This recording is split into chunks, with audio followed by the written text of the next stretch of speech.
Hello, everyone. Welcome. It's another Wednesday afternoon. I'm Nick Bonner. We've got Cale Royer and Archie Autenreith with us today. How are you?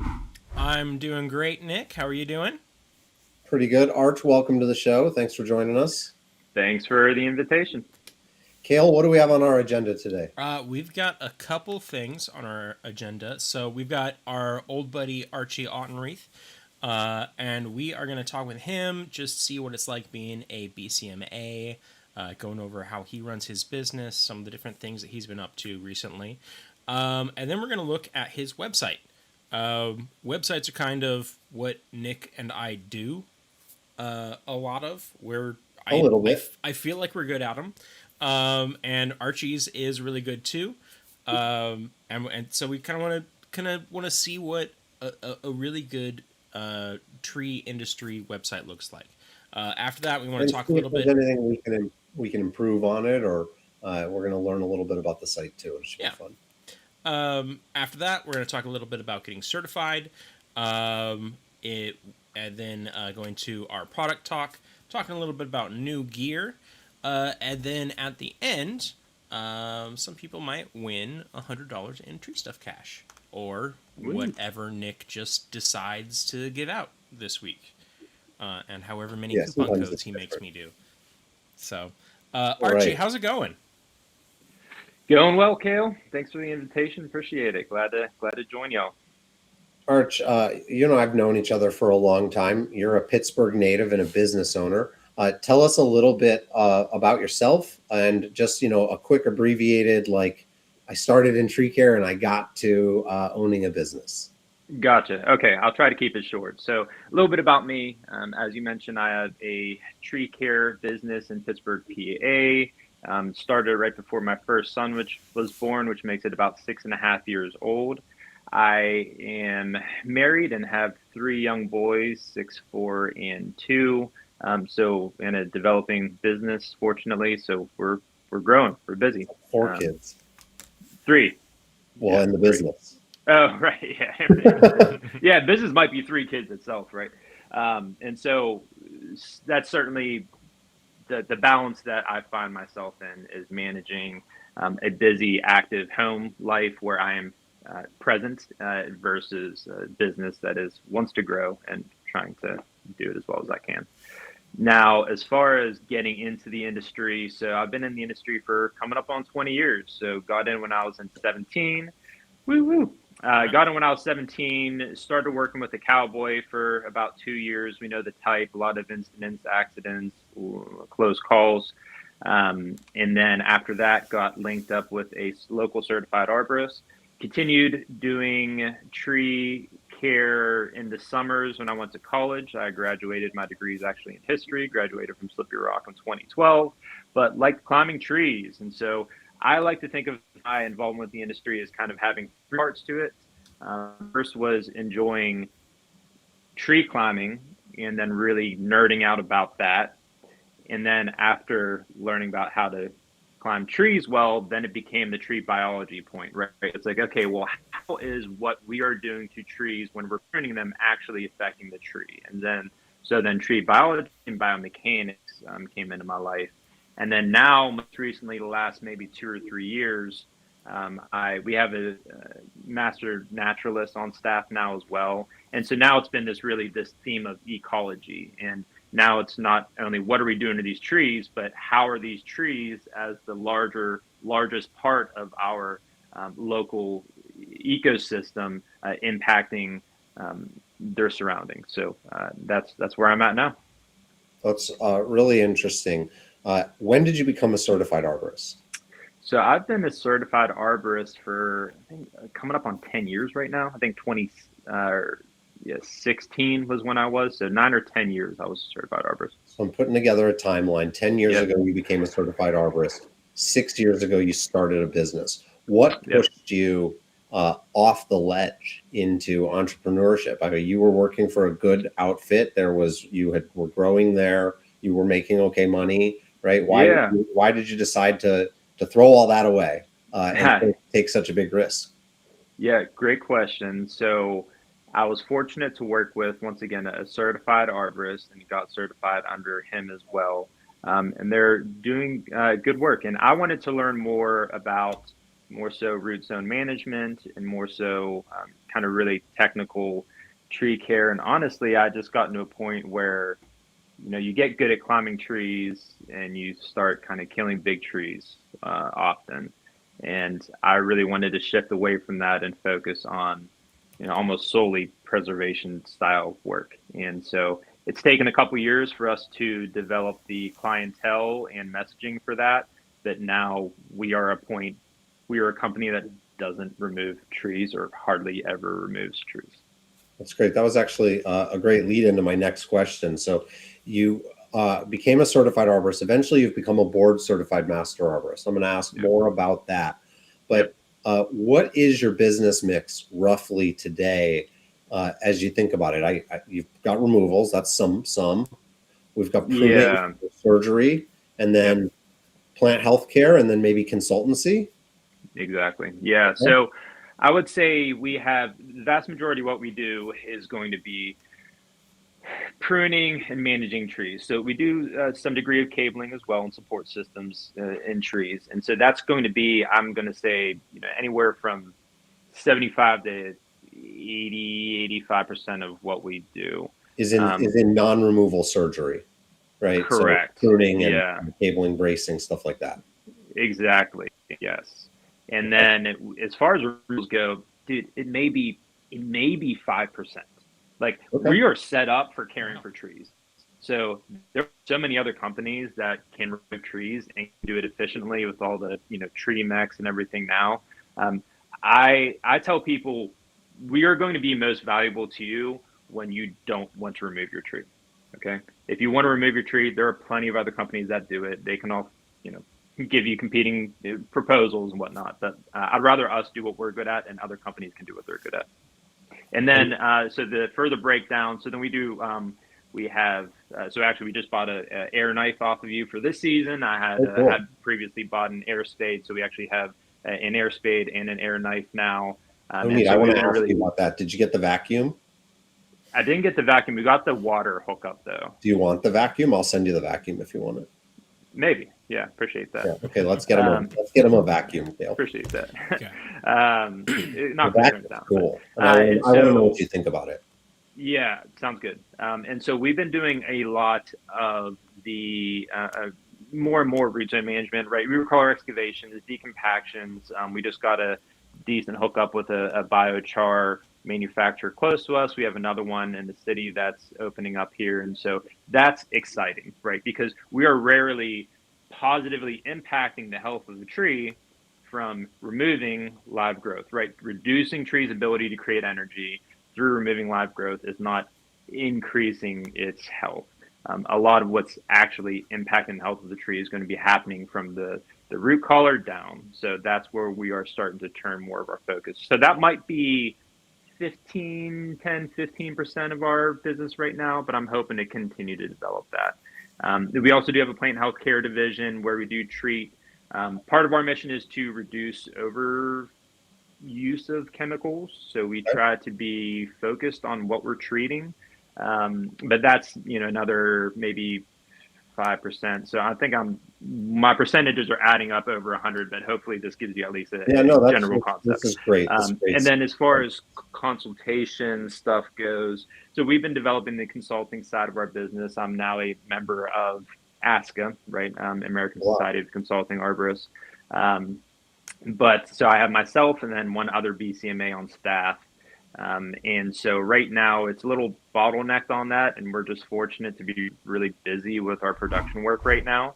But that will continue. We'll continue developing that in the future. So I just want to frame this up, okay? Board certified master arborist, master naturalist, another board certified master arborist. How many total employees does Northwood Tree Care have? Yeah, so we have 6. 6. So there's one who isn't on the website, who's our newest. He was an extern. We have a local horticulture program that we got an externship through, and so we ended up hiring out our extern. So his name's Andrew, and he will be becoming a certified arborist this time. Apart from that, I have one office manager who works part time, and then we have an additional 5 people in production. So as you're looking on the website, you're seeing Eric, Burleton, Colby, Kinsey, Andrew's our fifth in production. Abby's my um, assistant. This is Office assistant. fantastic. I'm going to jump into the website a little later. Kale and I will ask you about that. But you are walking the walk and talking the talk, right? You've got an incredible investment in education and professional personnel, right? Obviously, these people make more money than people with less qualifications. How have you, how do you incorporate that level of expertise, that professionalism in approaching your customers? How do you and commercialize it, right? Because like you're here to make money, you're not a charity. So how do you charge for that? And how has it changed the types of customers and the types of work that your business has focused on? Yeah, a couple questions there. I'm going to try to take it as linear as I can.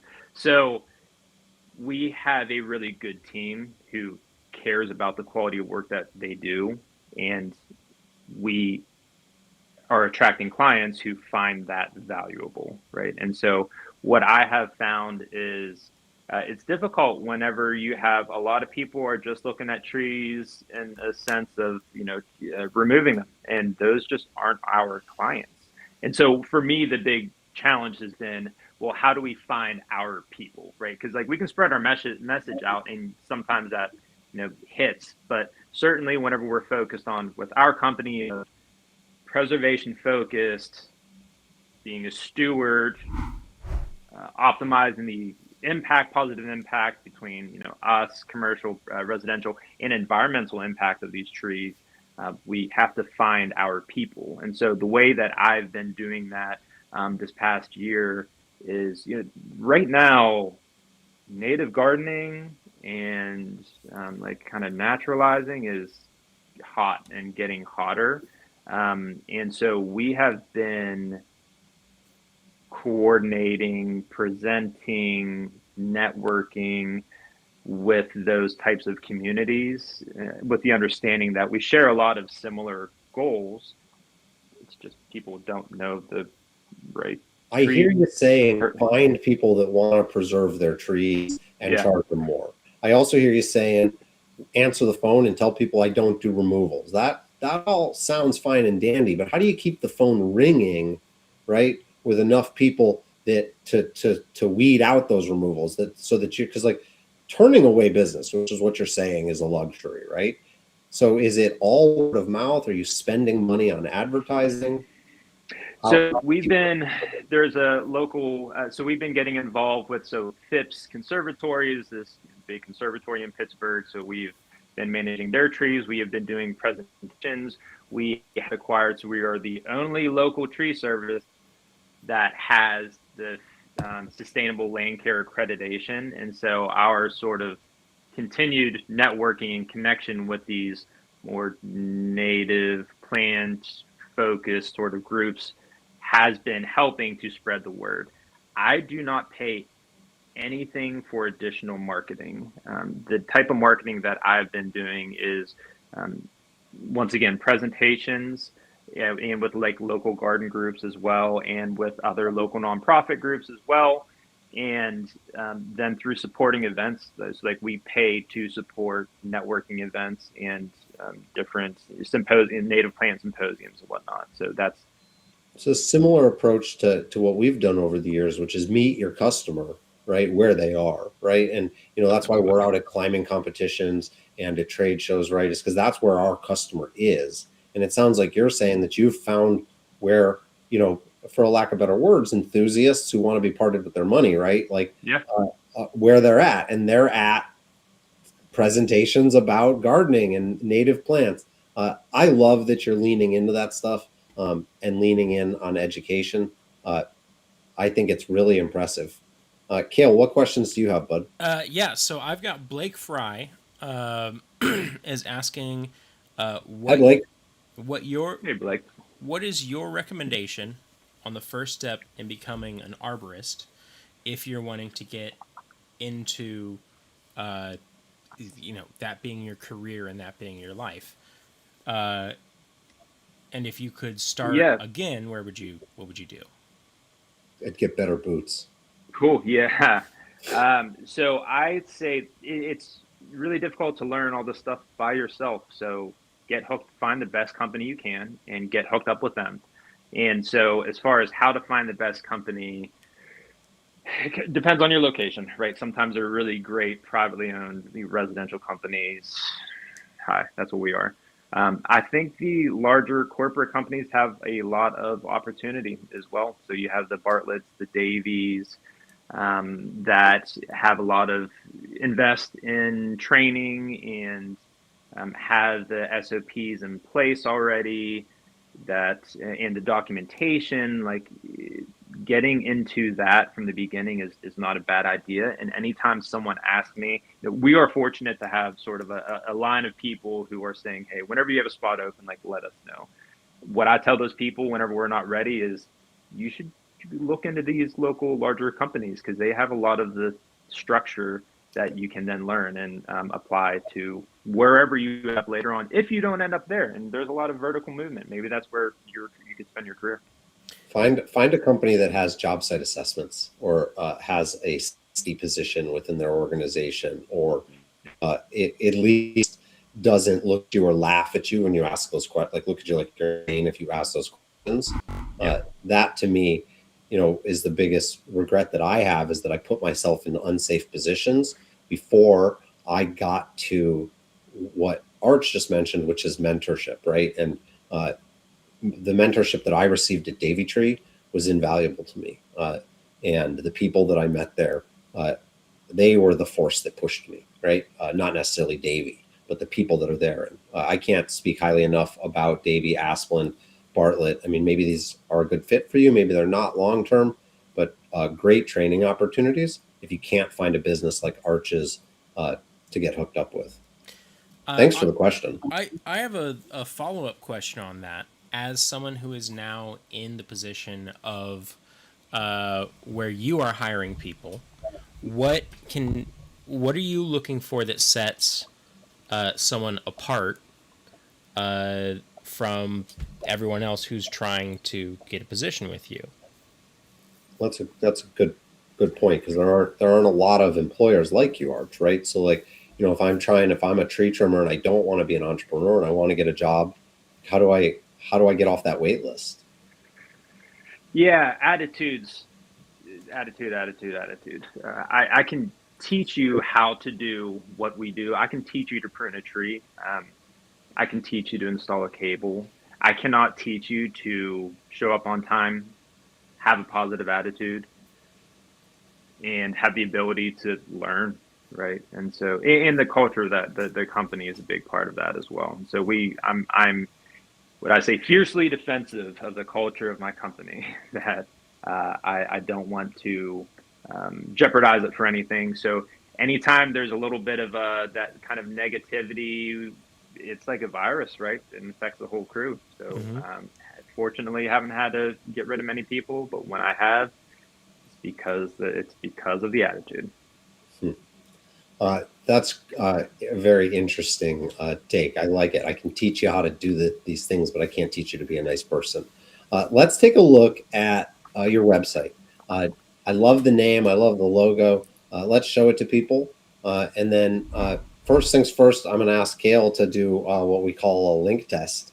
And he's just going to run through and show us what that looks like. We're going to check all the links on the site and see if there's any broken ones. I mean, Cool, I thanks. I did this earlier and I haven't found anything. First things first, his logo up here at the top doesn't it just sends you right back to the main page. About services, service area, everything here actually goes to the page that it's supposed to. So yeah, I mean, I didn't find any broken links. What I did see here, which is very smart, and I think a lot of people need to kind of take a look at, is is in our business we talk about something called search engine optimization, which is essentially trying to get the magical algorithms to put your website first. And it's not as easy as just putting tree care on your website as many times as possible. What you need to do is kind of make it so that your website is kind of is the trusted one for the search engines to show off. So the first thing that comes up here in your headers is sustainable tree care, industry leading credentials, and Pittsburgh, and certification. So like all of this is stuff that shows what is like what the actual company is about and where it's gonna and what makes you kind of the expert in that field when someone is searching for tree care in their area. Nick, thoughts? Man, I think this is a fantastic website. It really is. And I mean, most tree care websites suck. Like, if you're listening to this and you have a website, there's a good chance your website's bad. I'm sorry. No, it is. Go look at it. It's probably not good. This website is beautiful. I'm actually looking at the people who made this, Blue Canopy, the company that you had designed this. They did a great job. Thank you. I love the way you're showing your credentials first. I love the way the mission statement is up there. I like the use of the word consultation, right? You're positioning yourself as a partner. I love overwhelming people with the credentials, right? Like there's so many different credentials there that I don't even want to read them all. I'm just convinced that you're the guy. Exactly. And from a someone who's looking to hire a tree service, they don't know what any of this means. But the fact is that they can look into each of them, and also there's a bunch of them, and they look really professional. And everything else on the website reflects that as well.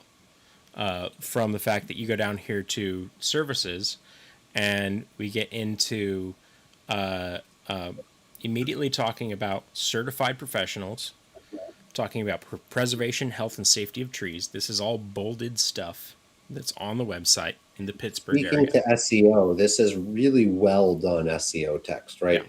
Like generally speaking, SEO text will be very fluffy with lots of words, but you can see safety of trees in the Pittsburgh area, including Squirrel Hill, Highland Park. These are the key areas within Arch's service area. And what they're doing is telling Google that when you search tree pruning services in Highland Park, that he's the guy, right? And he's connecting this services page with those locations. And it comes down to like, it's really like mundane stuff. Like you have to have it like with the correct header tag. And I can see right away that that's all done here. These expanded things, why don't you advertise trimming trees? How often should trees be pruned? This is all SEO content, right? And it's designed to not only show a search engine that Northwood is a team of experts, but to show the customer. Arch, what would you tell me about your website? Like, obviously, you're a business owner, right? You're busy. Are there things that you would improve about this? I mean, I'm really impressed by it. I don't think I would change anything. Oh, thank you. So I guess just to give you a little bit of context with it, I didn't always have this website, right? That's so right. Whenever I started my company, I just used, it was actually Jake Carafel up in Michigan. I asked him because his website looked good, and he had used Squarespace, and so that's what I had started with my website. And so I had ran that off of Squarespace for maybe 5 years, and it really wasn't until last year around this time that I wanted to get help, right? And so that's whenever I connected with this Blue Canopy. They're based out of Meadville. My buddy Mick Stabile was Stabile Arbor out up in Meadville. I'd utilized them previously and had a good experience. And so the things that you're talking about, like, there's so many companies. I wanted our website to reflect our company and why we're different, right? So hopefully, like, quickly you can look at that and look at 3 or 4 or 5 other websites and be like, okay, this is why this company is different from these other. Dude, there's 100 tree services in the Pittsburgh region, right? So trying to show what's different. With that being said, you had asked about what I would improve on it. It's still relatively new. I think the messaging is there. There are a couple smaller things I'd like to develop more content, especially personalized content on the root car excavations. I'd like to develop some videos on those because it's nice to have videos to show clients, because a lot of people don't know, right? They are not going with you to provide root collar excavation and root zone decompaction and invigoration because they understand the process. They're just doing it because they trust you. It would be nice to have a little bit more media associated with it. I am terrible with my phone and taking pictures, absolutely terrible. So I'm trying to get better at that, but trying to develop more content. That actually, I did find something as I'm looking through this that I would improve on. Kale, can you click on the gallery for me? So I love that you've got these pictures on here, right? They provide both context as well as bona fides, right? It's a way of saying, hey, look, we've done all these things, right? Like we're a business, we've been here for a long time. I think that there's too many images on these pages and they lack context. I understand what I'm seeing, right? Yep. I see somewhat appear to be before and after photos, right? Yep. I think there's probably like you need to get rid of 80% of the images on this page, right? Yep. Cut down to far fewer and tell a story with the images. This is before, here was the goal, here's the after, or explain, I see a spider lift here. Explain that you have specialized, here's a picture of our specialized equipment performing a difficult task in a safe, and connect these images to the story. And I see that you've got like tree pruning and trimming, tree risk assessment and prevention, ethical tree removal. Like you've got these topics, but there's so much stuff in them. I don't think many of your users probably ever even get to the second one. They see that there's this many pictures and they're like, got it, check. No, I think that's a really good point. So yeah, that's the only thing I had hoped honestly that we would be able to find a bunch of things wrong with your website. What we've done, I think, is this. This is like a Tree Care LA level website. I mean, it's really good. I would maybe even bring up, because you have these videos down here. This one's just 3 seconds of chopping something. That's fine, but this video of showing what you do as an expert tree risk assessment and preservation. That video needs a thumbnail though. Yeah, it shouldn't. You are well within our space right here, so we can talk about this. But like that face you're making right there, that's not premium art. No, that's confusing. You want a thumbnail there of you in like a vest with a title that, like, if I scroll past, I give you credit. If I scroll past this, I'm like, what is, like that? That's not your best look, right? Right. That's a good point. Great point. I'm glad we found something to pick on. I took notes. I already wrote it down, so I appreciate it. But this is really an impressive website. I feel like this builds confidence. I could see you've got like the bulk of images shows that you've been in business for a long time. It might make sense to bring some images in from like some older jobs, and you slide that bona fide in with a date, right? Here's a job from 2020 where we did this. That's you saying I've been in business for 6 years, right? Like, good call. And it's more than I've been in business for 6 years. Here's work I did 6 years ago. Those things don't weigh the same, right? Right. Man, this is really great. Thank you. Arch, I'm proud to be your friend. I'm impressed by everything that you've accomplished. I'm jealous of you for being an entrepreneur and having the bravery and the courage to go out on your own and take risk and create something. And man, the tree industry is lucky to have you, buddy. We really are. I really appreciate that. I oftentimes tell people a lot of success that I have had came from connections and networking that I did. I came to Jambo 2, that was 2015, right? Yeah, you got a bell behind you. That's what I was going to bring up. Yep. So this is from Tree Cecile. This was me, Tree Cutter Doug, Arturo, right? And Chris, right? Who passed shortly after that. And for me, I went there. That was the first time I'd gone to an event that I was like, I want to meet people and see what happens. Had you worked Tree B, remember?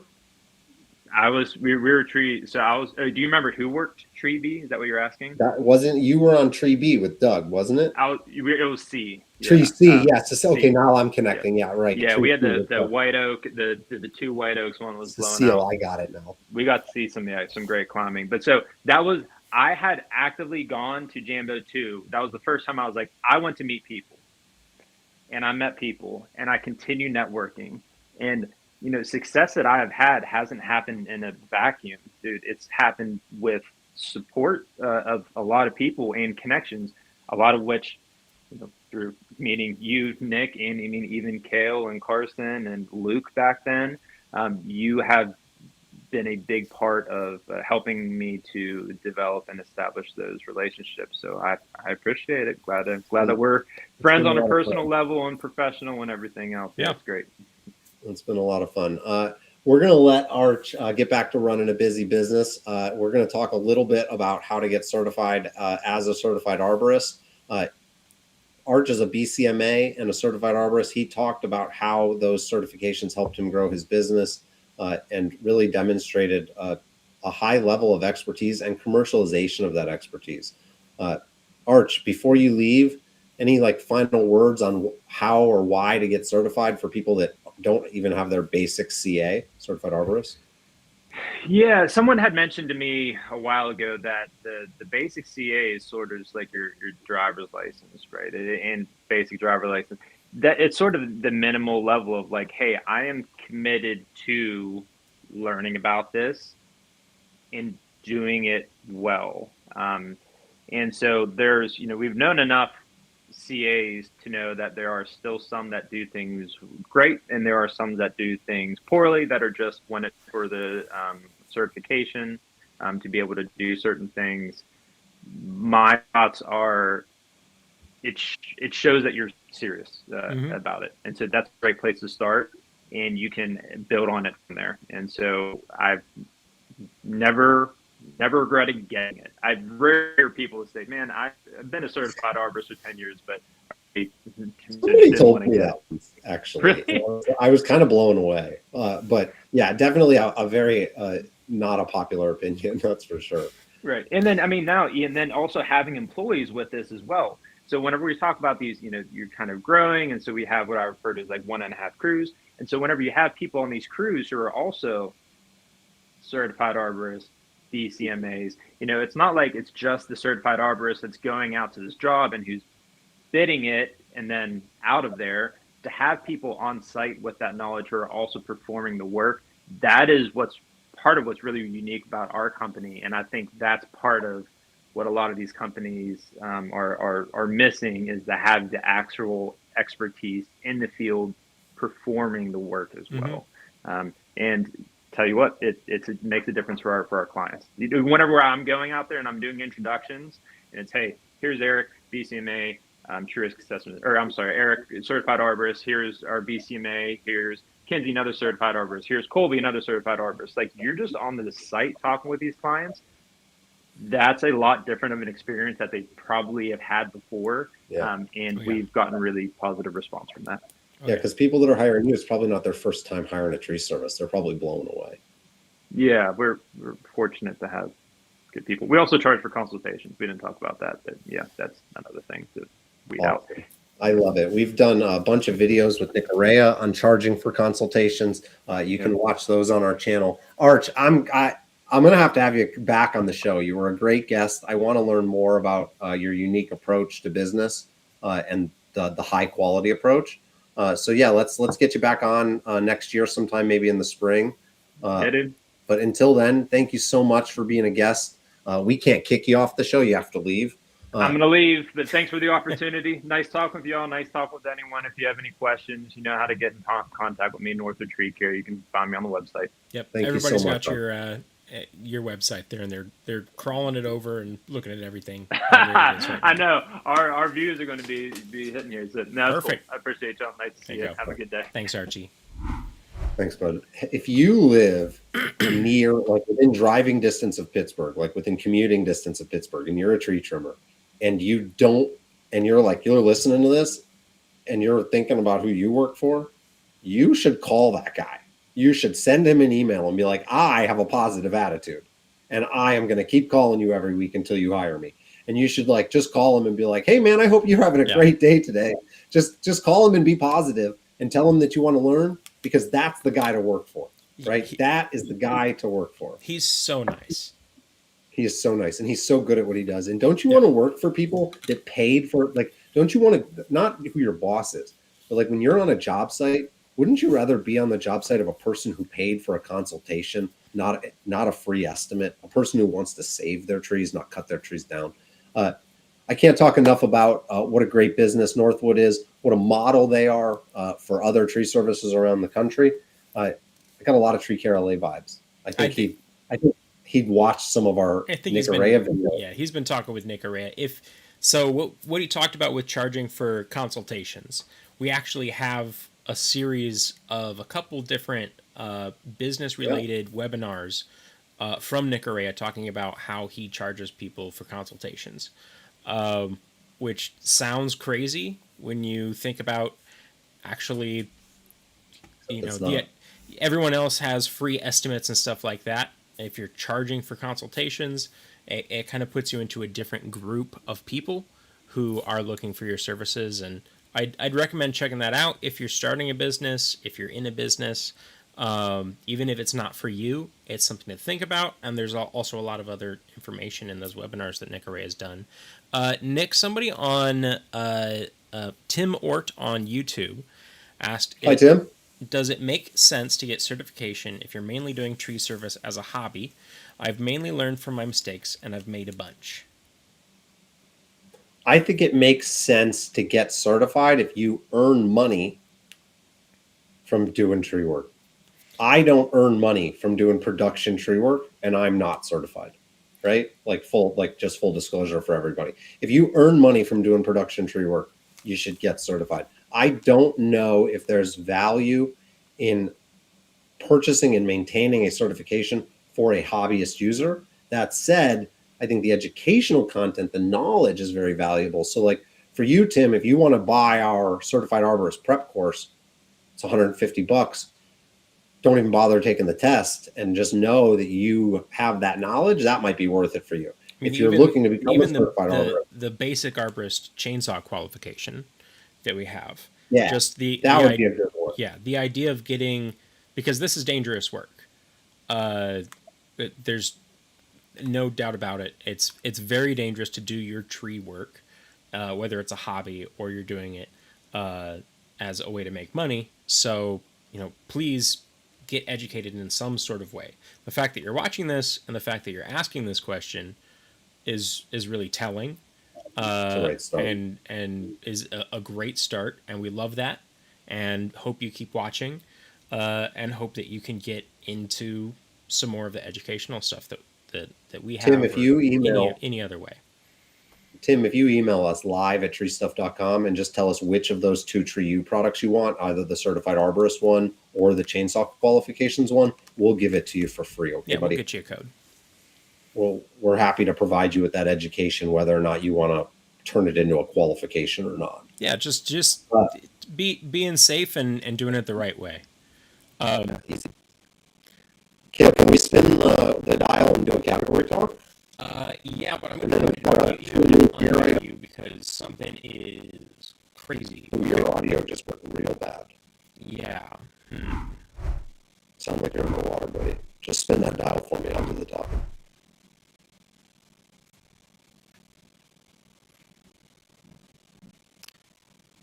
So I don't know what that's about. It's still very bad. Frictions here. Pulleys, saddles, spurs. All right, stand by 1 second. Let me try restarting.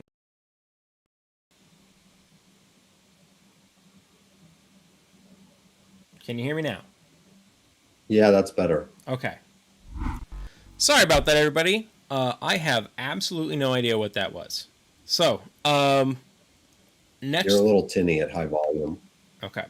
Next thing up is our product talk. So let's see if this gives us something that we've already done before. We've already done Milwaukee. Right? We've done Milwaukee, right? Yeah, we're not doing Milwaukee today. Okay. They make great stuff. Helmets. Helmets. Mhm. Let's talk about helmets.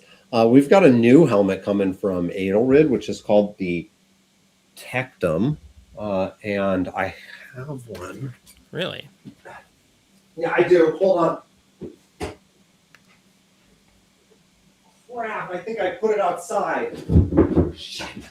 Why'd you put it outside? I put it in my shed. I just carried a bunch. I Oh. had a box of helmets. Tell me I don't have a helmet here. I haven't heard of this. You finally stumped me. Got him. Yeah, I don't have a helmet. I had helmets. I had the Tectum. Anyways, let's talk about helmets really quick. So, Protos, our best-selling helmet, Obviously. by units and dollars. People love the Protos because it looks cool. There's no doubt about that. It looks different. It jumps off the page. It does offer side protection and rear head protection, which I think again appeals to a lot of customers. Hard hats or helmets are primarily designed to protect construction workers from a impact from like a tool falling on their head, right? Like that's what a hard hat does. It's not to protect you from a brick falling on your head. That's going to kill you. You know, they're primarily designed to protect you from tools, right? And like small material. Tree trimming helmets are the same, right? They're designed to prevent something that falls and hits you on the head from giving you a concussion or breaking the skin or killing you. It's not going to stop your neck from compressing if something really big hits you, right? A skateboard helmet, conversely, is designed to protect your head from smacking against a stationary object like the ground or a railing or a log, right? Your average arborist helmet, or I think all arborist helmets that we sell, don't really offer any protection like that when the user falls. The Protos has a limited amount of side protection, and I think just visually it appears to offer that level of protection. Certainly, you'd rather hit the side of that Protos than the side of your head, right? Yeah. It also has those earmuffs that suck in, and the visor that goes. Whoosh.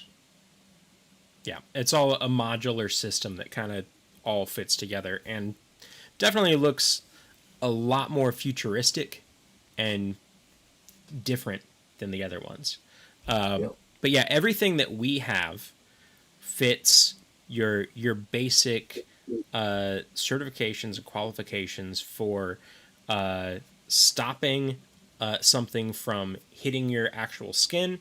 That is that hard shell, and then either a soft inner shell or a suspension system that actually will dissipate the energy of whatever is hitting you to the point of where the applicable standards require it. Right.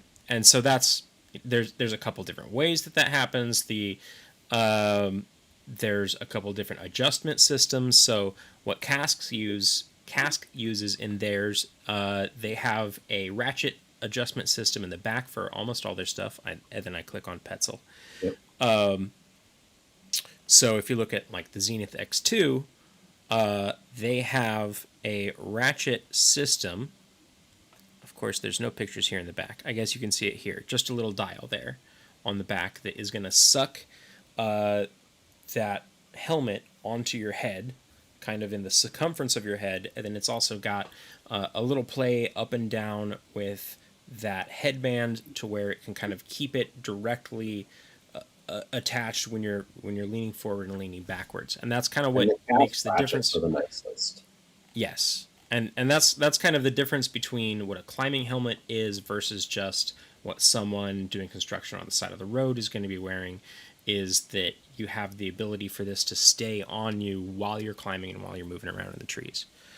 Setting aside hard hats versus helmets, when we think of just helmets, the primary distinction that you're going to want to look at is it E-rated or not E-rated? And that's going to be, simply put, does it have vents or not vents? Yep. The way that the E-rating test is done is a water bath is drawn, and the helmet is set inside of the water bath with water inside of the helmet, right? So the water is level inside the helmet. An electrode is placed outside the helmet, and an electrode is placed inside the helmet. A current of electricity is run into the water, and if the probe inside of the helmet detects that electricity, it fails the test.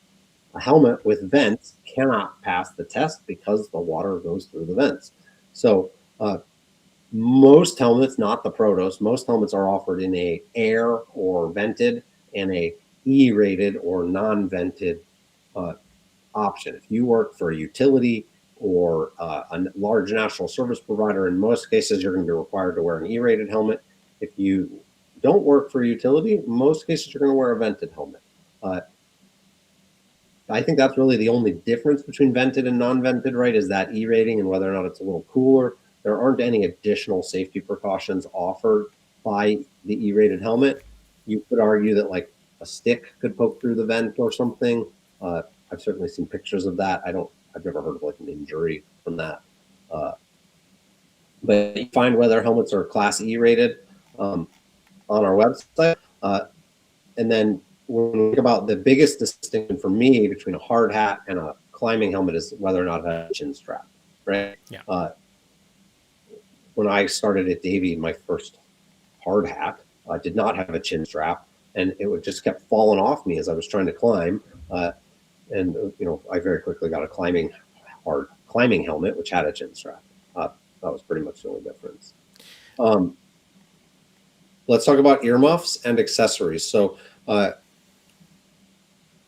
with exception of the Protos brand, all helmets that we sell use 3M Peltor style earmuffs. So that's like the little tab that slides down into a slot in the earmuff. There are a few cask helmets that do not come with adapters slots built into the helmet. So you have to buy or install a set of adapters that comes with it or may not come with it. Once you install that, any 3M style earmuff is going to fit in that slot. The cask earmuffs are 3M Peltor style like tab inserts, so they'll also work on non-cask helmets. The Protos earmuffs only work on Protos helmets, and they have an adapter that allows for 3M style earmuffs, but then the earmuff doesn't like come underneath the helmet, and that's junk. You don't want that at all. Visors, the Protos comes with the visor and it comes with earmuffs, so it's like all for one price of $370 today. When you think of a cask helmet or a Petzl helmet, they don't always come with visors or earmuffs, and in some cases, to install a visor, you will need what's called a visor carrier, which can either clip into a second accessory slot in the helmet, or it can clip into the earmuff slot, or sometimes there's like a what's the right term, like a table, like you would think of a table turning dial, lazy Susan sort of thing. Yeah, like a little lazy Susan style, like it like punches in like a press fit pivot. So yeah, personally, I wear either a cask helmet or a Protos helmet. I find that the cask helmet is lighter, and if I'm going to be wearing it all day, if I'm out like on an event where I'm just putting a helmet on in the morning and wearing it until the very end of the day, I prefer the cask.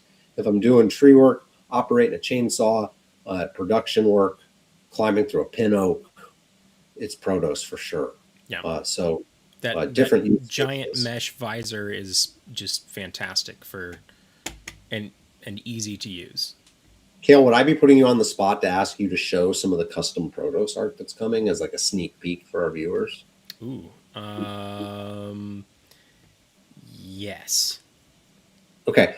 Guess what? I don't know There's where it is on my custom computer. Protos art coming, and there's art that the customers design that you may have seen, but Kale and Jesse also designed a bunch of Protos art, and maybe we'll show that on next week's show.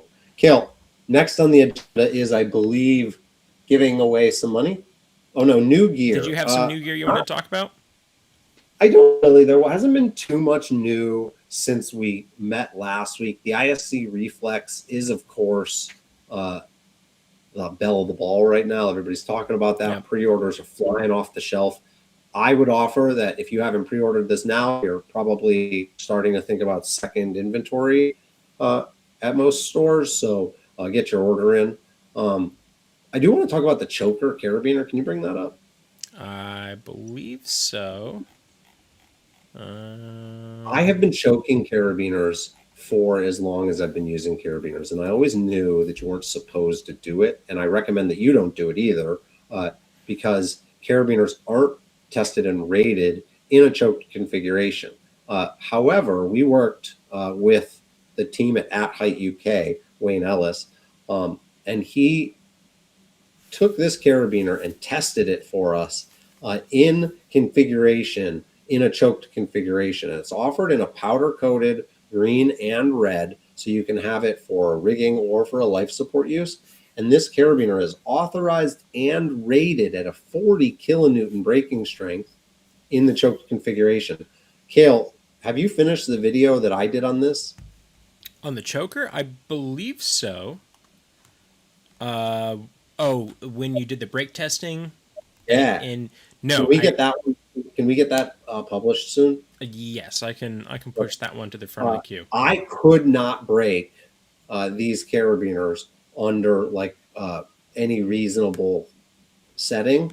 I took them and put them around like a piece of steel, like this big, and tried to compromise the gate in a choked configuration. There's a great picture of how you can use it with a half hitch in a knotless rigging situation. Yeah, these are really cool. They're a good price at $30 for a steel carabiner. And yeah, I would say that this is like the toughest, most durable steel carabiner on the market. I'm really proud to have these in our store and excited to have helped advance how we think about and rate carabiners. Just because it's never been done before does not mean it can't be done, everyone. Okay? Right? Just because everyone says that you shouldn't do it doesn't mean we can't take it into a laboratory and test it, that we can't verify it with real world testing, and that we can't change what people believe to be true. Well, and also the fact that, as you were saying, everyone is already doing it. So providing a safe option so that they can do that is nothing to scoff at. Yeah, I think it's really cool. Carabiners have been around for a long time. The only new thing in carabiners in the last couple of years has been ANSI gates, and those suck. So please don't new up my carabiner with ANSI gates. New it up with increased choking ratings and better uses. Yeah, I mean, come on. You don't like that big burner thing right there? No, it's terrible. And it's not a DMM thing. The ANSI gate is a 3,600 pound gate. It's just a terrible. It just makes no sense to me. Yeah, so, I don't know what you're trying to lift there. And when do carabiner fit? Like when is the equipment failure? Anyways, whatever. I'm not going there. It's been a good show. I want to thank Archie Autenreith from Northwood Tree Care. They are a really amazing tree care provider. We're talking like Limb Walker, Heartwood, Tree Care LA, Northwood, right? Like this is the club of tree care providers that this guy is in, and is really a model on how you can run a very sophisticated high-end business. So yeah, big thanks to Arch. Thanks to you, Cale. This was a pair of Stein gloves. Yes. Did anybody get it? It was a pair of Stein protective gloves. We have 9 people actually who figured out what it was. If you're listening right now on the podcast, go ahead and go to treestuff.com/win, and you'll be entered to win. If you can figure out what the picture is of, you'll be entered to win $100 in TreeStuff credit. So yeah, we actually had 9 people figure out that this is the Stein protective gloves. You know that they just de-swirled it, like those people at the FBI. I mean, I doubt that. I'm hoping that's what they did, because that's kind of fun. But so let's see if this button works. We're going to choose 3 people. Ready, set, go. Running script, finish script, 8, 1, and 10. So that is Adam Jones. I just want to draw everybody's attention to the fact that Cale wrote a Google Apps script to choose the numbers faster than I could change the value of the gift certificate. Yes. And also, I did it wrong. I chose 10, but there were only 9. So I'm going to use the next first one here, which is 7. All right, so we have Adam Jones, Blake Fry, and Leon Godwin. I will be sending you guys $100 in TreeStuff cash just for doing the treestuff.com/win each week. And this week, Nick, what do you think? I think I know what that is because of the colors. but I could be wrong. It's going to be a good one. Listen, we've really been enjoying doing this show. We're enjoying seeing the audience get bigger each week. Let people know. Check the show out on Spotify and send us an email. I'm, frisky with the giveaways and always happy to, we love getting good questions. Shoot us an email live@treestuff.com or give us a call at 833-498-7337 anytime that you see us live. Kale, myself, even our guests, we would love to see you and hear from you. Or maybe you can just tell us about your business. If you'd like for us to review your website, you can call us and we'll review your website for you live on the show. Hopefully it's as good as Arch's. Val, if you're listening, I'm going to get back to you about a time. Maybe next weekend works. We got another email from somebody about the Footlock Challenge. We just published a sweet footlocking video to get you pumped up with the new fitness craze. You can check that out on our YouTube and maybe even Instagram coming soon. But yeah, Christmas is coming. We're going to take 2 weeks off for Christmas and New Year's, everybody. Oh, we have an ornament here. Oh, show us the ornament, Kale. Where's the ornament? You can buy this ornament, or you'll get it free with an order next week. Boom. There you go. There it is on my Christmas tree. It comes in a nice, a cute little TreeStuff box. It's a really nice ornament. Kale has been bothering me for 3 years to make a Christmas ornament, and this year I was finally like, oh my God, if you do all of it, it's fine. And I fully expected it to be junk, and it's not junk. It's really it's a custom press enamel. There's like texture in it. For podcast people listening, it's Santa's sleigh attached to a chipper. Oh, I was going to make them buy it to see what it was. Oh, never mind. Buy it to see what it is. It's definitely not that. that. It's not that. It's definitely not a beautiful rendition of Santa's sleigh pulling a Chuck and Duck chipper. Yeah, no, it's not that. Kale, thanks again for putting on a great show. Appreciate it. Appreciate everybody. We'll be back next week. We will be off for the 2 weeks after that, and then we'll be back for the New Year's. Bye. Bye.